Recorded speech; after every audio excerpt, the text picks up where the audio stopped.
it gets more and more interesting as we go along. It gets deeper but interesting. Great. We'll have other folks. Aruna ji, would you like to introduce yourself? We have a small Sure. group. I'm not sure if you could. Sure. Yes, please. I'm not sure if you can hear me. Yes, we can. Yeah. Yeah. So I'm Aruna Nahar, and I think last week I missed attending the meeting, but here I am. I'm from Texas, and what else can I tell you about Okay, myself? you're involved with the center over there? Yes, I am. Yes. Excellent. Okay. Thank you so much. And then we also have Nishi Shah. Please introduce yourself. My name is Nishi. I'm a college student in Massachusetts, and I recently graduated from Pachala JCGB about 2 years ago. Great. Again, I must know you well. And we also have Mahi. Yes. Mahi Bandi, would you like to introduce yourself? You can unmute. Hi, I'm Mahi. I have been taking the Parmagam Honors course for a few years now. I'm excited to learn more.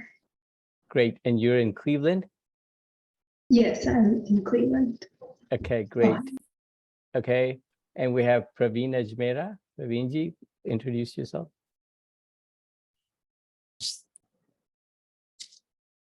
Praveen Ajmera, go ahead if you can. All right. He doesn't have audio video connection. That's fine. Okay, no problem. And then we also have Chanchala ji, Chanchala Mehta. If you can go ahead and introduce yourself. And you'll have to unmute. And there's also, okay, so Monica is there. Monica, if you'd like to introduce yourself.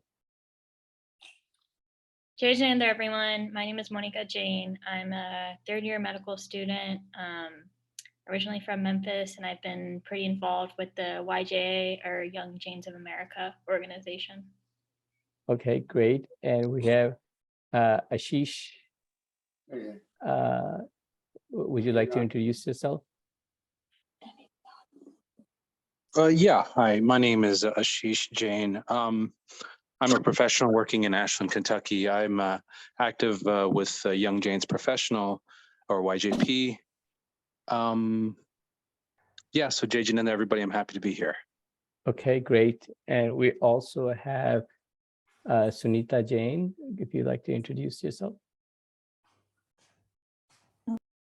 Jai Janand, everybody. I'm Sunita Jain. I'm a physician in Memphis, Tennessee. Been involved for many years with YJA as well as Jaina, and happy to join. Okay, great. We have Vinay Mehta. And actually, you coordinate with some of the evening programs that are going on these days, right? Yes, I am helping with coordinating some of the selection programs that are going on right now. Great job there. Thank you. Great. We have Vinay Mehta and Chanchala Mehta. If you can introduce yourself. Yeah, this is Vinay Mehta from Germantown, Tennessee. Okay, great. And Chanchala ji. Hi, Jai Jinendra, everybody. This is Chanchala Mehta from Memphis, Tennessee. I've been in Memphis for like 30, 40 plus years. Veteran of Memphis. We have a small community of Jain Center here in Memphis, which is pretty active, looking at the number of members we have. Great. We also have from Boston, Vinay Jain. If you can introduce.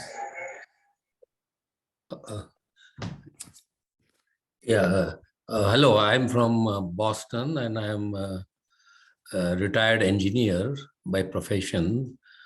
I am associated with Jain Center of Greater Boston. We lived here for more than 5 years. Yeah.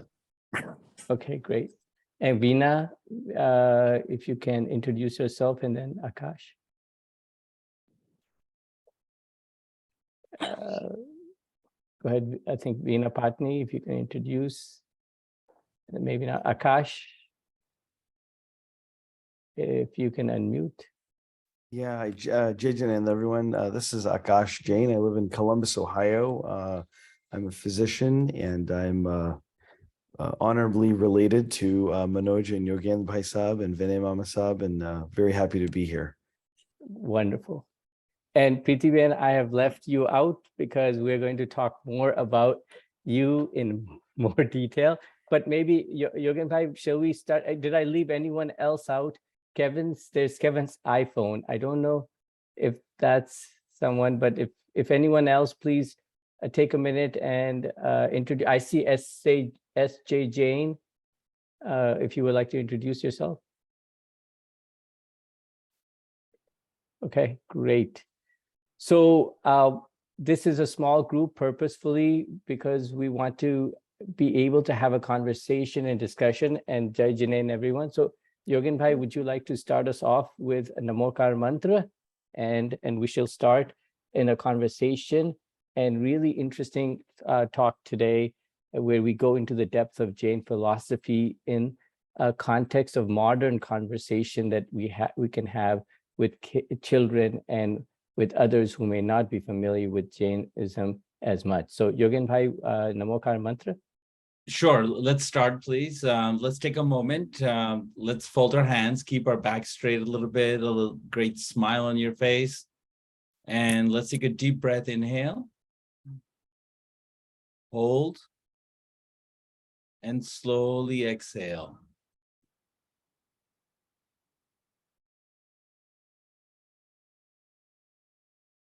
And let's do one Namokar mantra together. Om Namo Varihaya. Om Namo Siddhaya. Om Namo Varihaya. Om Namo Vachaya. Om Namo Varihaya. Okay, so Panchu Namo Yara. Sabha Asano. Mangalam Mangalam Sarvesim Paramam Vahai Mangalam. Om Shanti. Great. So we want to begin today our conversation on the Jain path and Jain way of life with actually, but first sharing a worksheet. So I had purposely asked Preeti Ben to hold back on her introduction because I really wanted her to give us a feel for what it was like for doing worksheet, the Jain journey sheet. So if you can see my, Preeti Ben, you can see my screen. You're on mute. If you would unmute, yes. Yeah, I can see that, Manoj Bhai. Thank you. Okay, great.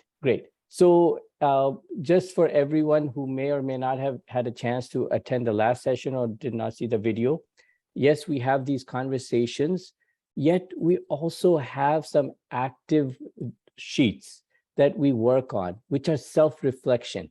So this is a start of week 1 and week 2 of self-reflection. So Preeti Ben, go through this with us and tell us how you felt and what were some of the learning and self-reflections you did as you were filling this out. So the first stage was doing the My Life sheet, where you tell us a little bit about yourself.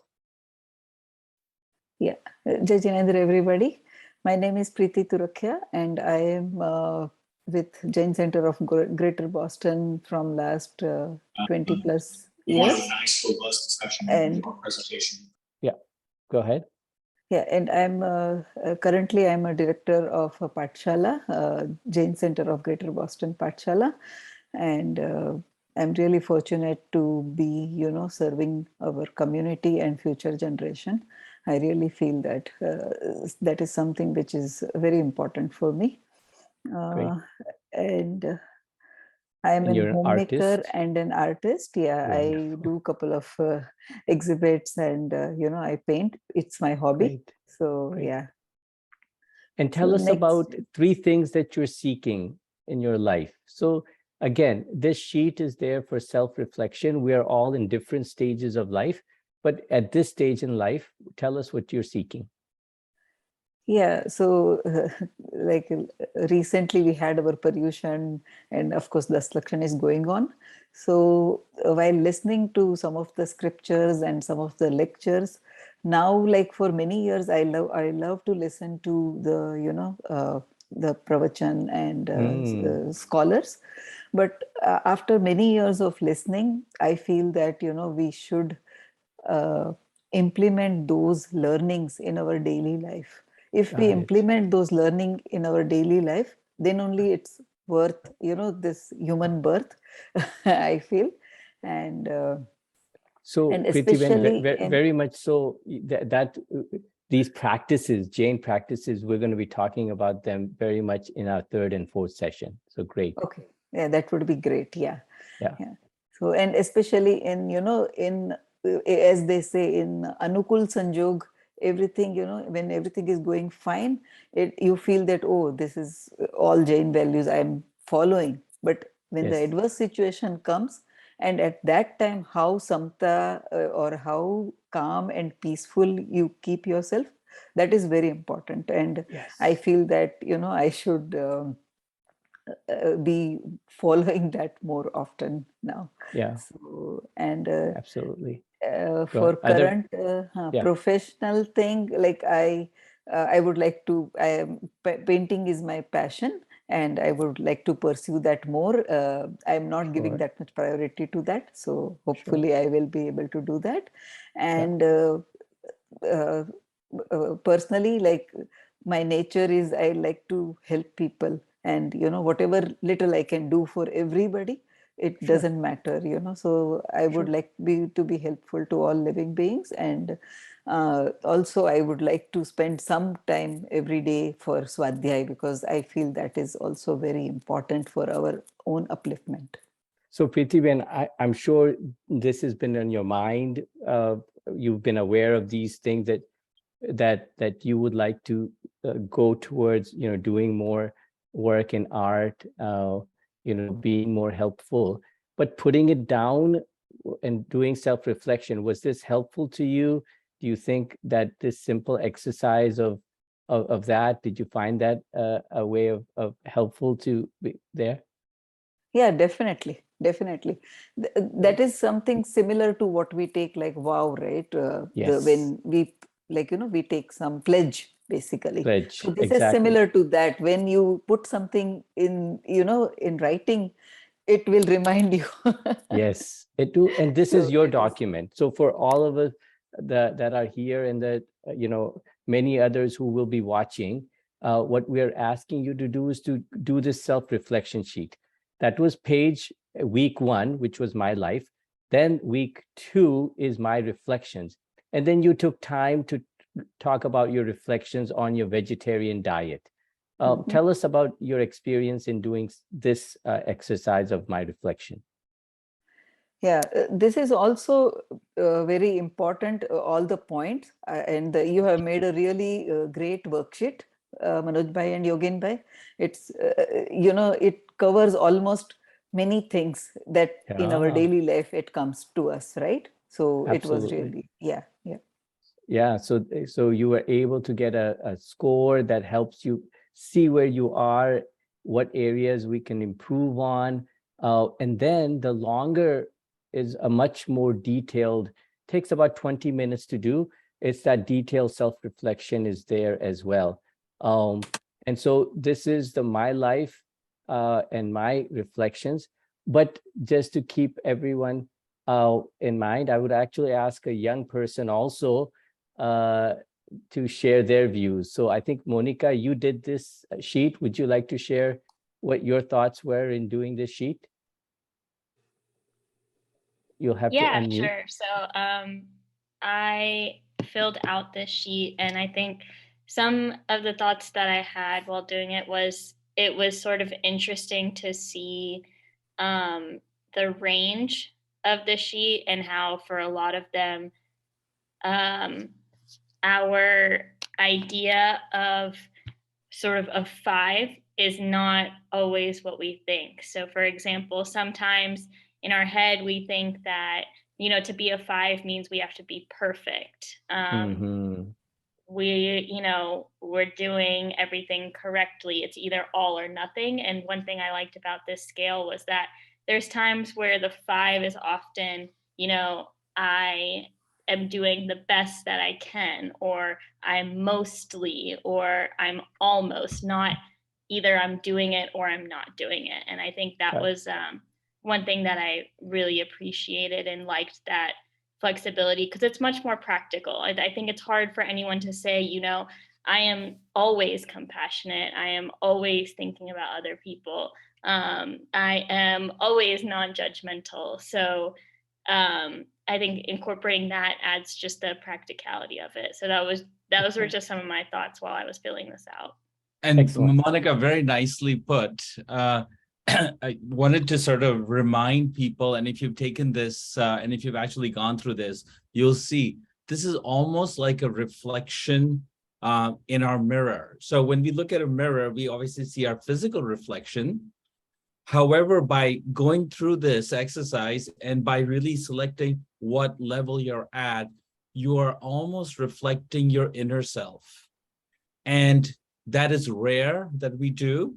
And being quantitative about it is even more rare, right? So glad some of you went through this. And if you haven't, it is a very enlightening exercise. So please do make sure you do it. Absolutely. And then week 1 is there. The second is my lives, and after my reflections. And then we will ask you to do seeking my happiness. And here on a scale, you get a chance to sort of put where you are in terms of happiness, and then sort of looking at defining, which we will talk about today. What is happiness, right? We have a conversation. We have to be sort of aware of what happiness is. And then how happy are we in relation to our health, in relation to affection, security, and so forth. And we will talk more about that today. And then lastly, in our 4th week, we will have a chance to look at priorities, how we are looking at different practices and what is a priority for us. And that's for weeks to come. But let us go into a conversation about what we are going to be talking about in more detail this week. So Yogen Bhai, any reflections or thoughts on the worksheet, or anyone from the group, any questions on the worksheet? We have 2 individuals who are working. Unfortunately, it is 2:30 a.m. in India, and so they're not able to join us. Abhinav Bhatia is there as well. And also there is Vikaria Barjatia, Vitika Barjatia, who's with us. And then also Edwin Rodriguez is also with us, who's helping us with a lot of the IT. So we really Manoj, I think what would be really nice is for us to do a quick review of the categories that we defined last time, because there are some people who were not able to make it. So I think that quick review would be quite helpful. Absolutely. So let me take a few minutes and talk about our discussions.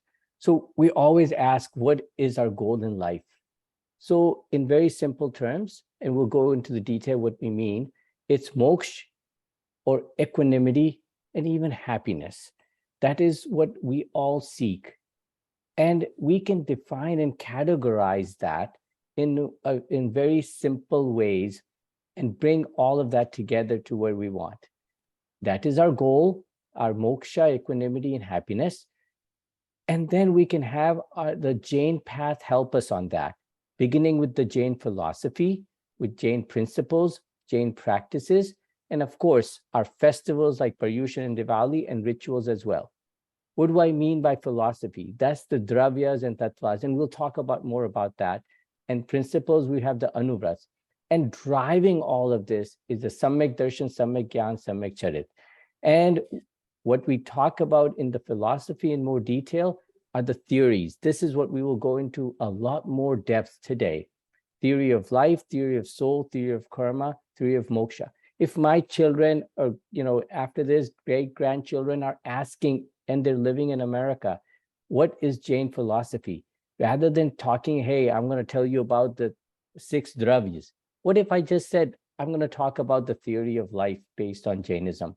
I'm going to talk about theory of karma based on Jainism. Once we begin to use the right vocabulary with the next generation and the generation after that, and we relate it to what they are learning in science, it makes a great deal of difference. The triple A's we will be talking about in great detail next week, and then many of the Jain practices and where they come from the scriptures, we'll be talking about that. And so this is what we say, this is the Jain path, and the Jain way of life is when we are practicing these practices. Okay, that was a summary of our last week's conversation.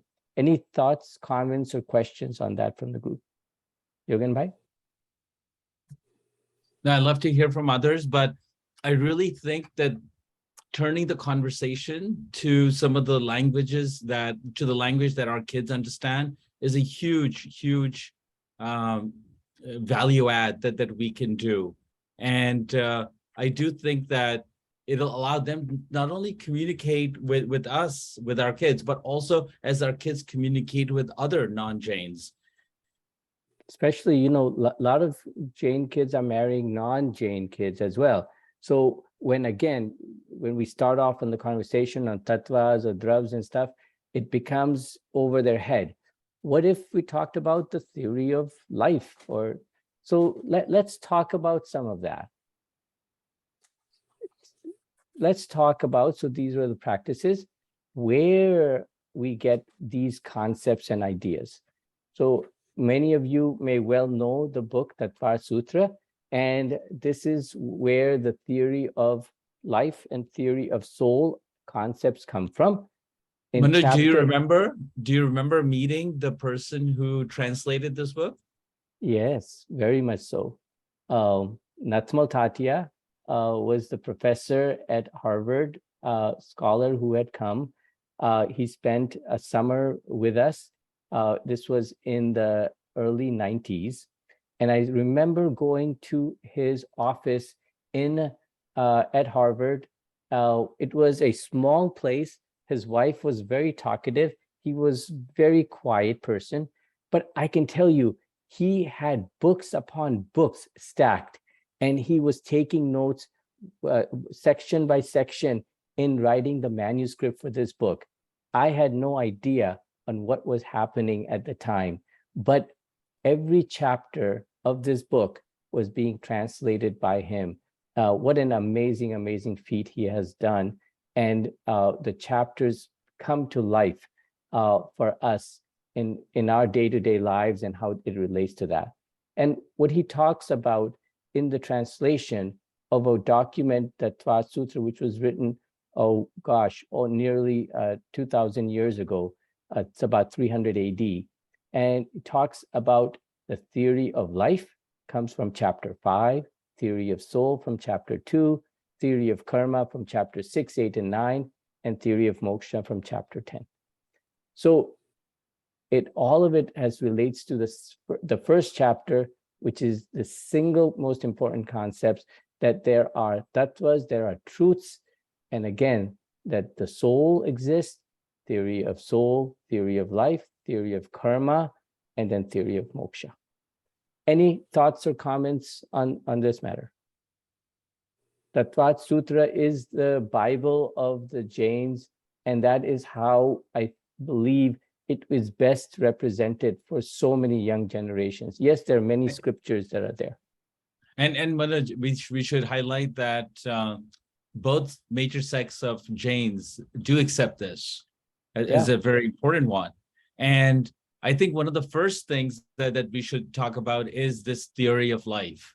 And as you know, in science, we all have studied in science, and in fact, some of our kids who are in 11th and 12th grade are going exactly through this, where they're learning about the classification that takes place in science in terms of life, domain, kingdom, and science does a great job of classifying all life. Similarly, as you know, the classification in Jainism is also quite elaborate. And it starts with substance, living and non-living, jiva and ajiv. And then for jivas, it goes down to mobile and immobile and senses and so on. And then on the ajiva side, there is the matter, medium at rest, medium motion, space, and time. And so just seeing this kind of classification that happened thousands of years ago is itself quite good. I don't think such a classification exists in any of the religions or traditions besides Jainism. Actually, I find this very interesting. Please. One question. I just wanted to know, what year was this Tattva Sutra written, and it was done by whom? It was done by Umaswati in about 300 AD. It was written, I can give you the exact date. And I would ask somebody but about 300 something AD was when the Tattva Sutra was written. So after Mahavir Bhagwan, right? So no. Oh. So it was about 800 years after Mahavir Bhagwan. Yes. Yeah. Yes. In fact, all scriptures, as we know, came well after Mahavir Bhagwan. Mahavir Bhagwan was around 2600 years, and only about 500 years later or so, when things were starting to be put down in writing. But the scriptures that survive obviously are much later after that. Great question. And actually, we will go in conversation later on the evolution of many of these scholarly writings as well. So what is really interesting is the way we categorize substances. Now, if I were to ask you from the science perspective, when people go to the moon, when they go to Mars, what are they looking for? What is the single most important thing that they're looking for? Anyone? Yogan Bhai, what are they looking for? Well, I'm looking for, moon is easy, but Mars, we're looking for Martians. We obviously want to look for life. Life. Looking for life. You're looking for Martians, I want to right? see aliens, and we want to be able to communicate with them and all that. But anyways, besides that. So what is very unique about Jain philosophy and what in science also is that we divide the entire world into living and non-living, as you said. That is so critical that we separate the two. Now the question comes in, what is living and what is non-living, which we'll come to, and what makes the person, what makes a animal, what makes other things living. So Yogan Bhai, are plants living or non-living? Well, according to science, they weren't living until very recently. Yeah. And as we know, in Jainism, they have been classified as living a long, long time ago. Exactly. And similarly, you'll notice that if you look at the non-living in Jainism, in terms of matter, space, and time, these are not too different than what we find in science also. Very unique. Would you believe that it was in May of 1901, just about 120 years ago, that Jagdish Chandra Bose discovered that plants had life. Before that, science did not believe that plants had life. They had the life cycle, they had the reproductive system, all of that. And yet, these are one of the treasures that Jainism had. The other really interesting thing is when we divide life into these two categories, immobile and mobile, if you look at animals and you see in how they're divided further, animals able to move on their own. That's the way science also divides. And so, but Manoj, let's, so we can talk about this for a long time, but the core is what we want to get to in terms of consciousness and soul. And that's where there is some difference that happens between Jainism and science. There's right? a huge difference. We say, oh, Jainism is so scientific and so on, but it is to a certain extent. But it does diverge at some level. Absolutely. And that's what the uniqueness of religion is. And there's no science to prove some of those things. So let's talk about what religion has to tell us.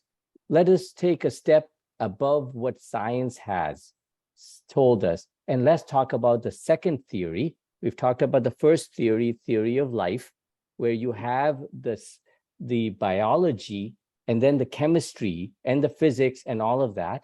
But let's talk about that soul. That is the theory of soul. So what is the soul? And what are the functions of the soul?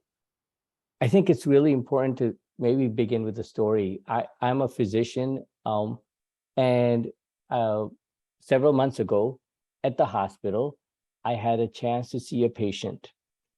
The patient was very sick, was elderly, and they were on a ventilator because their lungs had failed. So they began to have respiratory failure.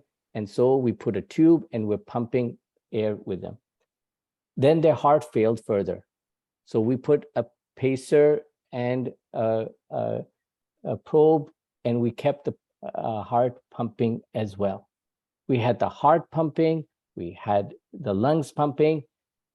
Now my question is the patient alive, or if the patient's passed away? Do we know if the soul is there, or do we think the soul has gone to another life? Yogan Bhai, what do you think? Very hard for me to tell. You guys are the medical. There are wonders that medicine does today, where there's some blurriness at the end stage, but we know that when the lights get turned out, when there's no brain signal, that the soul has in fact departed. We may have. So I would like to take a minute from our group of people, and what do others think? When do you think the soul leaves the body? When the heart stops? Or when the lungs stop? Or when the brain stops? What do we think? Anyone? Yes, I think when the brain stops working. Okay.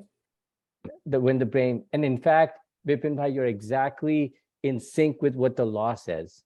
When the law says, so in a case of another patient that I had, we did the EEG, that is the brain waves, and when we said, we looked at it and the brain waves were flat, the law says the patient, the individual is passed away, they're died, and you take them off the lung machine and you take them off the heart machine. Even though they may look as if they're alive with the lungs and heart, but yes, it is the brain activity that the law defines. I think Veena raised her hand. If Veena, would you like to add something? Well, I think when the heart stops working, I don't know about the brain, but as long as I feel the heart is pumping, it's person is alive, soul is there. Okay, so let me ask you this then. What if we did a heart transplant? We put someone else's heart, which I'm a doctor, and I see lots of heart transplant patients. What if we put someone else's, stop a person's heart and put another person's heart in? Then what happens? Well, I'm not sure, but I can try. It could get. If let's say it's difficult, right? So it's a difficult. Couple of other people raised their hands, so go ahead and yes, please. I have one comment on this. Yes. Hello. Yes, please go ahead. Okay, it happened about 3 weeks ago. Yeah. My brother-in-law in New York was very sick. Yeah. And then he came on ventilator. My sister-in-law asked me, yeah, Vinayji, what do you think about whether Atma, the soul, what we call, is there or not? Should I remove the ventilator? Yeah. Difficult question to answer because, he's in coma. He's already in coma for about a week. And for his wife, to make a decision was tough. My answer to her that as far as my knowledge of Jainism goes, that your soul is there until you have some brain signals. And doctor said brain signal is at a very, very low level. So I said, yes, it is a very low level brain signal, and heart is working also at a low level. Now you have to decide that as soon as you take out the ventilator, probably, the heart will stop and then person will die. So I think it is more in the soul. In my soul is more in the mind, according to me. I don't know what is the correct Jain answer is. Okay.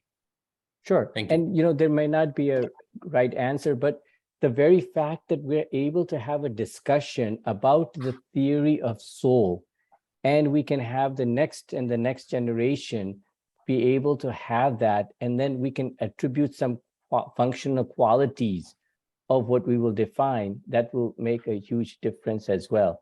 Did someone else have a? Yes, please. Yeah. Sansaj. This is Chanchala.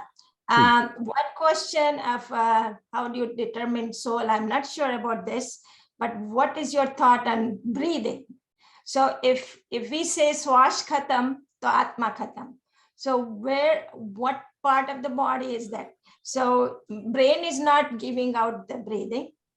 So lung, I think it is. I may not be. I'm not a scientist. So question for you, Manoj, is yes. how are we breathing? The breathing stops, everything stops. A great question. In fact, with mechanical ventilation, we can breathe for others. So we can then give them support for a period of time and then to come back. So I don't believe the soul goes when the breathing is able to stop, because we can supplement that. What we cannot at present time supplement is the brain activity. So in future we may be. But let us take a moment and then let's go back to what Jainism says. Ki Atma kya hai or Atma ka function kya hai? And that will help us better understand the purpose of the entity called the soul that is within us. So the functional qualities of a soul is darshan, gyan, virya, and sukh. So it is perception, knowledge, energy, and blissfulness. So the difference between a dead body and an alive one is that it has these entities. It has knowledge, it has perception, it has energy, and it has bliss. Now, what I can say is that it has that sense. When I see a person who is not there, it is in terms of the person as in the soul is not there. There is no energy. Whereas energy is almost like an electric current that allows the person to be alive. And that is what we mean by that there is an entity called the soul. How has anyone experienced a soul? Well, we can say that people who meditate, and then they have a sense of awareness. Consciousness is the seat of the soul in many ways. Now, I want to get into more detail, and this is the conversation. And Manoj, I think it's important to point out, if you just back up to the last slide, that as per science, it's important. I don't know if you guys have watched this documentary on Netflix called Octopus, My Teacher. And it's a very interesting one where you get to see that, oh my God, this octopus actually seems to have consciousness, actually seems to have, awareness and yes, knowledge, obviously. And we know animals do. So this is where now the difference happens, where we attach other qualities to the soul that obviously science doesn't. But there is some parallelism in terms of being perception and self-aware and consciousness that has evolved over time. But now let's go to the theory of soul in a little deeper. More deeper, and what are the attributes? So these are the attributes that relate to the soul, and it's really, the way to describe it is to talk about what it isn't. It's indestructible, genderless, ageless, impenetrable, intangible. It is desireless, egoless, alone. And in metaphysical sense, it is immortal, pure, eternal.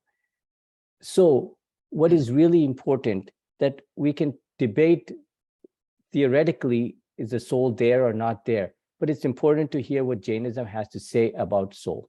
So we've talked about the theory of life. We've talked about theory of soul. Let us not talk into theory of karma. And I warn you, this gets really detailed and in depth. You're going to find any warnings for everyone for the next 5 minutes that we will go into? I think we should, first of all, I suspect almost everybody here knows about karma and so on, but the perspective that you're going to see, the models that you're going to see are going to help you internalize and understand even better. But please do understand that the whole concept of karma is there in Buddhism and so on, but Jainism takes it to multiple level of depths that nobody even comes close to taking, and which is what I find so enlightening and beautiful, and how it so nicely maps to our day-to-day lives. Absolutely. So again, these are Go ahead, theories. Manoj, go for it. Absolutely. Okay. So let us begin with models. So if this is the body and this is the soul, and this is karma particles, and we interact with karmas through our thoughts, speech, and action, will be metaphysical processes of the inflow, the intentions, intensity, bonding of karmas. We'll get into that a little bit.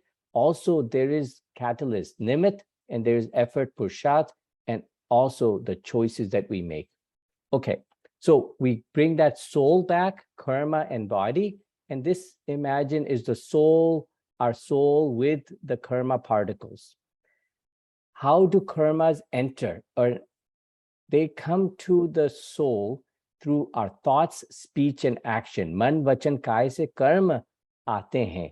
The inflow, the aswar of karma are through man, vachan, and kaya, thought, speech, and action.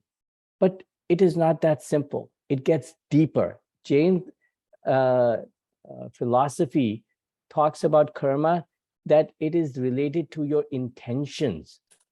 And your intentions may be your krodh, man, maya, lobh, or forgiveness, modesty, straightforwardness, generosity. So you take the karma coming in and add them to the intentions, and then there is intensity. So there is the third level, which is intensity of karma. Imagine a line that is drawn in water is much less intense in rock. So a real life example is, if you're upset, you are much less intense, and raged, you're much more. And what that does, the level of intensity, it determines the level of karmas that are brought in. And lastly, another thing that is added to the element is the quantity, duration, intensity of karma, the nature, quantity, duration, intensity, the nature of karmas, ghati, aghati. Now, there's a lot more depth to this, but for the purpose of time, but relating to a conversation, and people can read more, the ghati karmas relate to the soul, awareness, knowledge, energy, bliss. Aghati relate to the physical, the body, age, health, and environment. And so the yes. takeaway would be that, yes, of course we get upset, of course we were unhappy with certain things or situations, but the level of karmas that come in are far, far less than when we take the same situation, we're in a rage, we're in a very angry mode, right? So the same situation, but the way we react to it makes a huge difference. Right. You control the intensity. You control a lot of that. So karma's coming in, intentions determine, intensities determine, and then the karmas bond to the soul. And you can almost think of the amount of glue. Yes.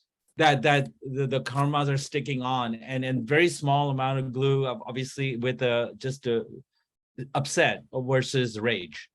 Absolutely. And then the karmas have fruition. We're not going into details, but each one of this line shows there are multiple ways that karmas go into fruition. Now we would like to put this together and then this is the real detail of it, and we won't have any more depth in this, but just imagine a soul and karma then leads to a situation when we have a catalyst, a nimit, and purushat, effort. That leads to a situation. When a situation occurs, you have a choice.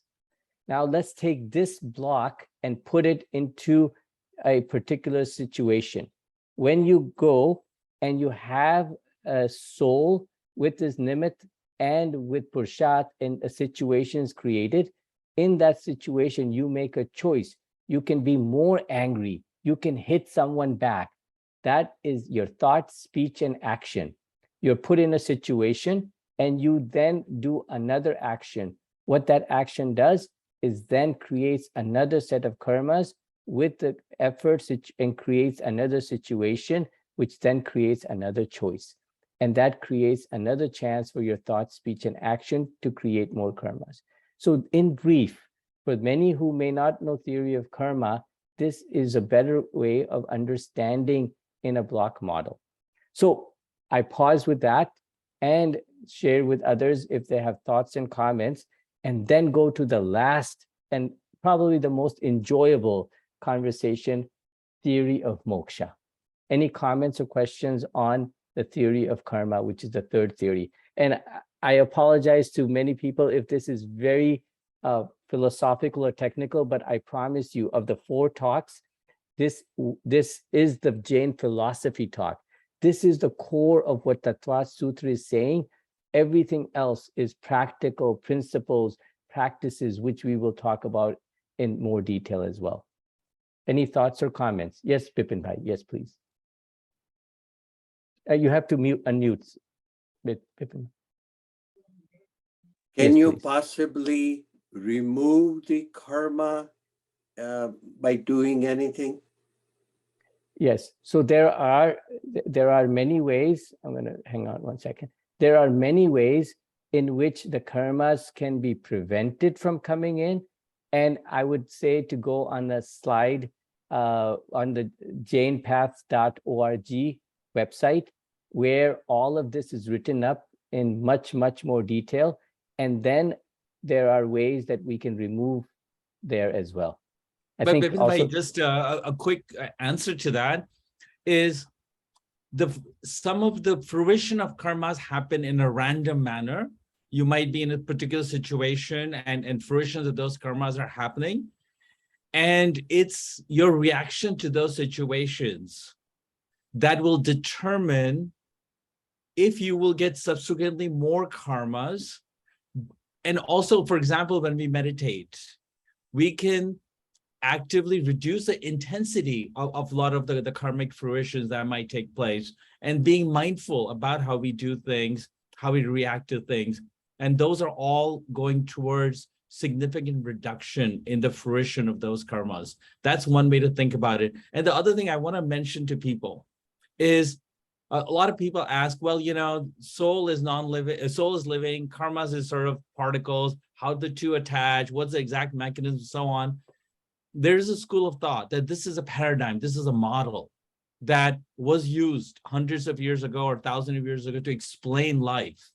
And it worked really well. It's still applicable today. So at times, some people want to think of this as a model of the way we live, the way we have action and reaction, that we make decisions about our day-to-day lives. So almost think of this in a model in a medical sense, right?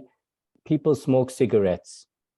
What cigarette smoking does is that it creates black tarry particles in the lung. Yes, they build up over time. And then there comes a time where they turn into cancer. That cause-effect relationship was not known by science until recently. In fact, Ronald Reagan was advertising for cigarettes, right? So that relationship, what theory of karma is saying is that everything is related in that way, that what you will reap is what you sow, and that you may not see that relationship outright, but it is there. I think Sunita ji, someone else raised their hand. Please take a moment and share your views with us. I think the one part of karma theory that people often talk about is, you know, we hear that your past karma has brought you to where you are today, and the fruition determines where you end up. So I think there's always this, it's interesting to talk about what is the concept of free will? What do you have control over to change the karma or the result they're going to give? So very good question, and there are lots of theories and conversations that go on that matter, and where that choice element is, and if that choice is also predestined or not. And that's a very, very long conversation. But what this allows please us, do point out to this effort. The effort that you see here in each of these situations, there's an effort. That's exactly what Sunita is talking about. Absolutely. And again, there are lots of inexact things. There are lots of holes, as one may say, in the theories, but that's what theories are there. What we want to do, again, the big picture is to have our ability to have a conversation with the next generation, the generations after that, with others, that we can take Jain philosophy and then bring it to a level where there is better understanding. I know we're short on time. We've got another 10 minutes or so. Now I really want to talk about the fun conversation on theory of moksha, and something which is very dear to all of us, happiness. And what is happiness, and how does Jainism see happiness, and how are we interpreting that happiness from the scriptures as well? So the journey to happiness, as part of a close relation to what we're talking about, equanimity and moksha, and we will define these in more detail. The first step is that we do no harm to ourselves and to others. Really important. And in our fourth conversation that we have, we will talk about how addiction, smoking, alcohol, drugs are self-harm. Even stress is self-harm. Happiness is doing no harm to the self and to others. Being happy, be happy and find joy in our daily activity of life. Having equanimity, so joy and pleasure, no harm, joy and pleasure, having equanimity, diminished pains and pleasures, and attaining moksha is the ultimate fourth step, no cycle of rebirth and eternal happiness. So let us look at more drill down on this happiness. Yogen Bhai, tell us a little bit about the Maslow hierarchy, and then this happiness pyramid that is there.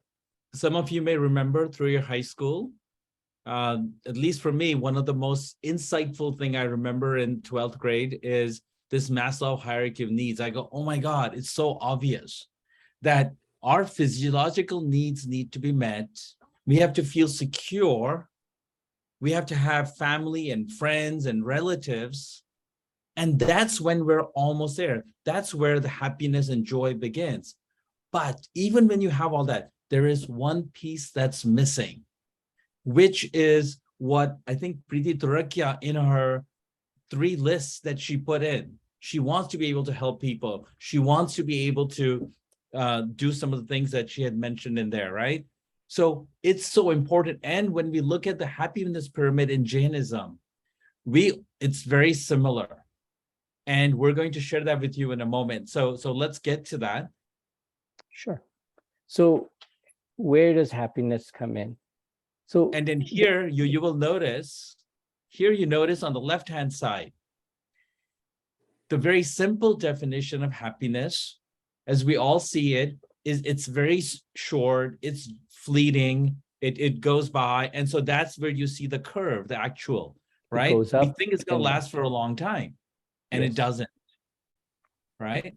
Then there's a little bit other part, which is contentment, that is lasts longer, right? But the ultimate is when we want to get to an equanimity where we are not slaves to the cycles of up and down and up and down, and we will take happiness with joy, with the same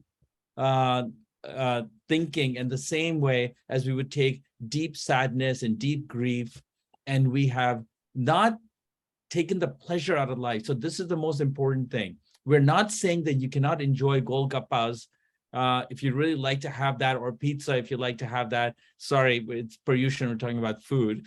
But it doesn't say that we can enjoy those things. We are not monks, we're not nuns, we are going for moksha, but it's important to understand that we are going on a happiness roller coaster. But if we can avoid the ups and downs, but still have the joy, that is where we want to be.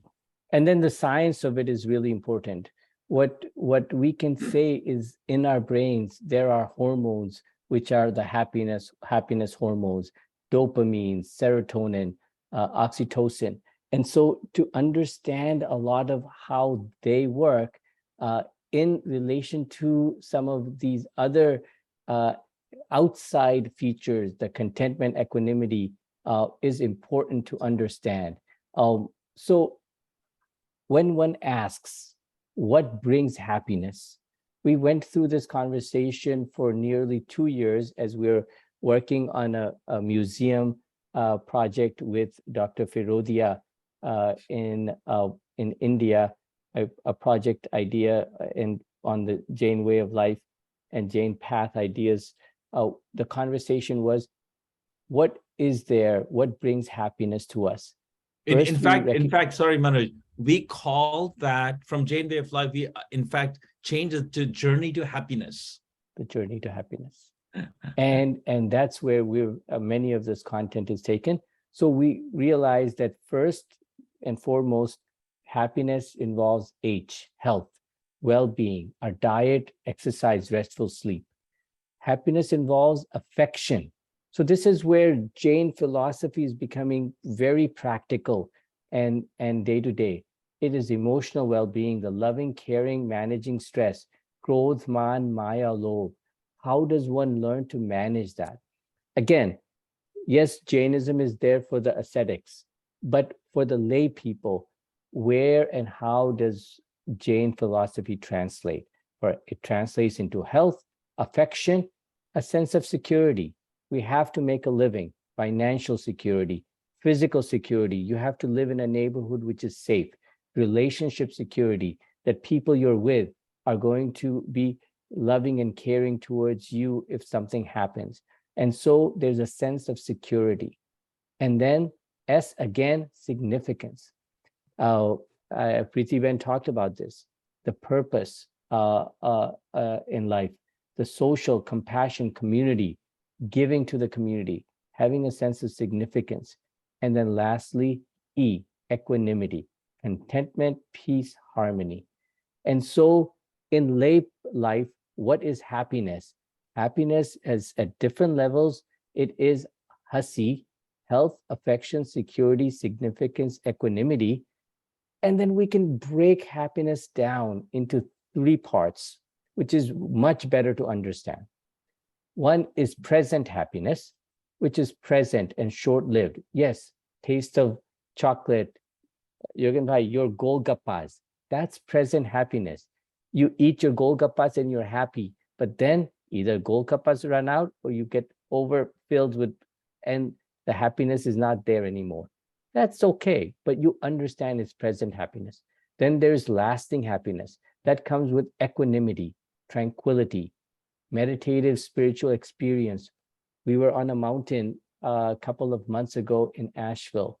It was a surreal experience being in nature. It was that feeling when I'm in deep meditation, equanimity, tranquility. And then yes, eternal happiness is what we talk about, nirvana and moksha. And so in the worksheet that you will be doing, you will be asked, what is your priority at the present time? Are you looking for eternal happiness or lasting happiness or present happiness? And then the last slide, Jürgen Bhai, and help us guide us through this slide. Yes, so I think it's really important that we relate this back to our Jain way of life, our AAAs, and how does happiness relate to that?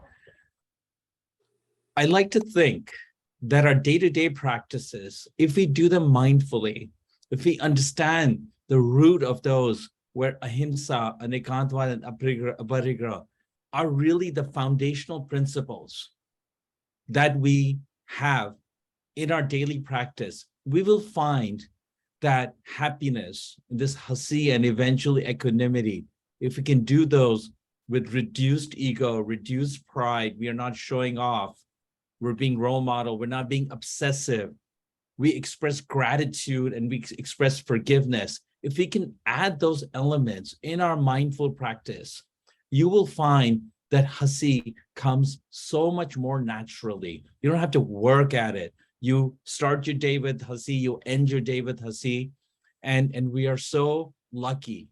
We're so lucky in our lives today that we do have most of these elements, and that we can now start focusing on the equanimity part. Absolutely. So we have come to the end of our hour. We have Right on had a time. great conversation. The next session we will have conversation is the depths that you saw, the soul, karma, others, the theory of karma, theory of soul, theory of life, theory of moksha. Similarly, we will be taking the ahimsa, anikantvad, aparigraha, the three principles, into greater and greater depth. And then we will take the 24 practices, practical practices that we are doing, that we need to be doing every day, which are from Tattva Sutra, those practices, and which shlok they come from. We will be relating to that in our fourth session. In the meantime, you may be, and you'll be getting a call from Vizika, you may be getting a call from others to help you through the worksheet. It is a self-reflection sheet, so please take time and do that sheet. Manoj, let's do this. I know it's 6 o'clock. If some people Eastern time, yes, are tired of a lot of religious stuff happening this week or this day or so on, you're welcome to bow out. But are there any other questions or some things that come to people's mind that are sort of important? And otherwise, absolutely, we shall can call stay it a here day. for a few minutes, and then we can Actually, also, there's a hand up there. yeah, please, if there's a, or that was from before. Oh, that was from before. Well, Someone had asked, yeah, please. Yeah, there was a question. If you Please. don't mind clarifying one more time, when does the soul leave the body? Yes. So I can speak to you in my opinion. There is no clear answer to this. Scholars and religious people will give differently, but I'll give you my opinion on that.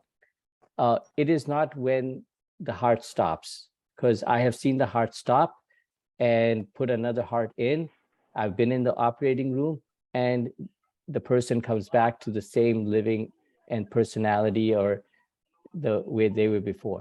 It is not when the lung stops. It is not when the kidney stops. It is not when the liver stops. All of them are not there. Now, Bipin Bhai said, is it when the brain stops? At present, in great part, it is related to when the brain may not be functioning, and that might be when the soul leaves. But honestly, there is no final answer, but in the most simplest terms, it is likely when the brain ceases to be active is when the soul has left the body. Other thoughts or comments? And So, otherwise, Manoj bhai, hi, yes, please. hi. Preeti bhai, yeah. I have another question. Then what Please. happens when a person goes into coma? Yes. So that is brain dead, right? No, brain dead is very different. In coma, Okay. you can see the waves. You can see brain waves. EEGs are there, but they're diminished. And when brain dead is there, there's zero waves. Okay. So medically, there is a differentiation between the two. Thank you. Ashish, you had a comment, please. Yeah, I've really been, I really am enjoying listening to the different perspectives on, brain death and, and in medical school, we often learn that there's different, brain death versus organ death, etc. But I just wanted to share my belief as it stands Please. right now, Absolutely. that you have the mind and then you have the body, and I've been always trying to. Took me a long time to get to some kind of understanding of what the soul is, just because it's a difficult thing to perceive. But for me, the soul is the bridge between the mind and the body. That's the best way I can conceptualize it. And so when people say, when people ask her, when does the soul leave? I personally don't think it is something leaving, rather than that bridge between the mind and the body sort of being severed, whether it's from the mind side or the body side, that there is a breakdown between the two, and that bridge sort of either stops working, etc. So that is my concept. It may differ from either the Jain Sure. concept, or other people's concept, but I just wanted to share that. It helps me at least think about it. Very nice. And I asked Chandana ji, if you know Chandana ji from Virayatan, this same very question is, after you die, does any element, any part of the mind go with the soul? And she said no. And in very clear terms, she said the mind is part of the body, and it interacts with the soul and so forth. But a good deep philosophical conversation, and no clear answers, but at least a good way to have a conversation on that. So great. Hi. This is my wife. She wanted to add something. Hello. Please. I've been listening on the sidelines. So Yes, I yes. think it's the energy. Soul is energy. So you need that energy source, that electric current, for all of your organs to work. And from what my thought is, that when that energy is not there, it could be I mean, not in one organ, but in the entire body. When it goes away, that's when the soul is not there. So that energy, when the energy is not there, you are dead. Absolutely. Basically. Yes. Yeah. And that's why we say the soul has those 4 characteristics that we talked about, right? Infinite energy, infinite bliss, infinite awareness, perception. Great. Yogan Bhai. One question. Please, Bipin Bhai, go ahead. Source for karma theory, you mentioned a site. What site is that? So more Bipin Bhai, details. it's on jainwayoflife.org. Right there, you'll see. Okay. There are 2 books there. There's the JWOL, Jain Path book. JWOL. Yeah. Yeah, jwl.org. And there's the Jain Way of Life. So we have the PDF of those, which are in very readable form.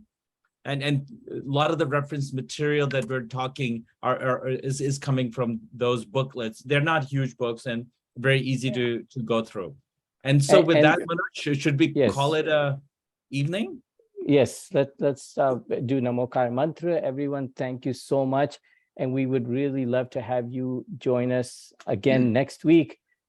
It is going to be less philosophical, much more interesting on the triple A's of Jainism and practicalness of the Jainism as well. And please invite your other friends to also join, and they can watch this on video. And you will be getting a call in from some of our folks who are going to help you through the worksheets. Please do the worksheets, because that's a great way to put what we're learning and discussing into practice. Just coming and listening, I don't believe serves the greater purpose. We want to be in the mode of self-improvement. So, and thank you for participating. So let's take a moment. Let's take a nice deep breath. Inhale.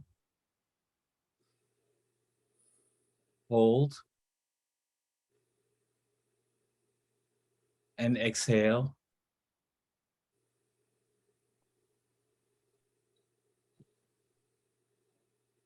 And let's do one Namokar Mantra together, please. Om Namo Arihantanam. Om Namo Siddhanam. Om Namo Arihanam. Om Namo Vajjanam. Om Namo Loisasam. Eso Chanamaka. Sabha Panashna. Manglaran Chisavesa. Parmam. Om Shanti Shanti.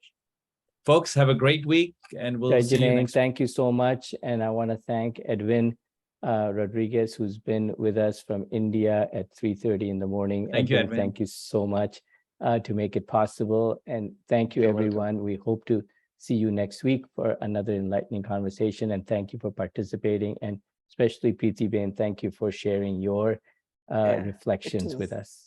And we hope to have everyone likewise do your reflections in the upcoming weeks. So take care, have a wonderful week, and enjoy Das Lakshantar. Yeah, thank you.